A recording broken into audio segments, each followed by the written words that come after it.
महाभारत का युद्ध समाप्त हुए 16 वर्ष बीत चुके थे, लेकिन अचानक एक रात पांडवों के सामने कुछ ऐसी आत्माएं प्रकट हुई जिनके आने का कारण जानकर वे भी अचंभित रह गए।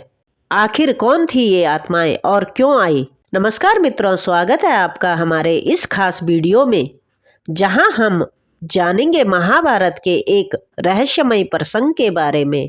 महाभारत का युद्ध समाप्त होने के बाद पांडवों ने राज्य को अच्छे से संभाला और धर्मराज युधिष्ठिर के नेतृत्व में न्यायपूर्वक शासन किया। लेकिन 16 साल बाद एक रात अर्जुन, भीम, नकुल, सहदेव और युधिष्ठिर के सामने अचानक कुछ दिव्य आत्माएं प्रकट हुई। ये आत्माएं और कोई नहीं बल्कि महाभारत युद्ध में मारे गए वीर योद्धा थे, जिनमें भीष्म पितामह, द्रोणाचार्य, कर्ण, अभिमन्यु और दुर्योधन भी शामिल थे। पांडव उन्हें देखकर हैरान रह गए। क्या ये आत्माएं किसी संदेश के साथ आई थी? आत्माओं का संदेश। आत्माओं ने कहा, हम अपने कर्मों के अनुसार अलग अलग लोकों में चले गए थे, लेकिन हमें इस दुनिया में अधूरी शांति मिली।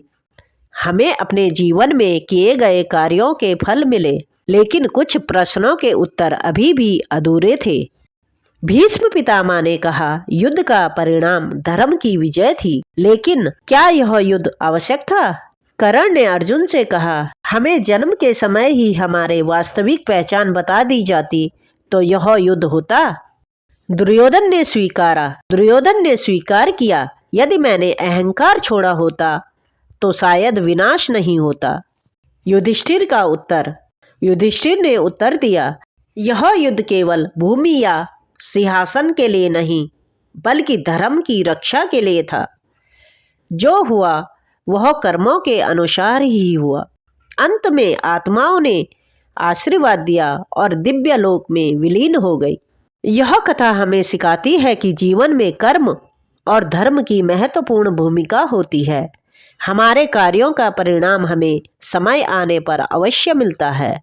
तो दोस्तों, अगर आपको यह वीडियो अच्छा लगा तो इसे लाइक करें, चैनल को सब्सक्राइब करें, तो अपने विचार हमें कमेंट में बताएं। जय श्री कृष्ण।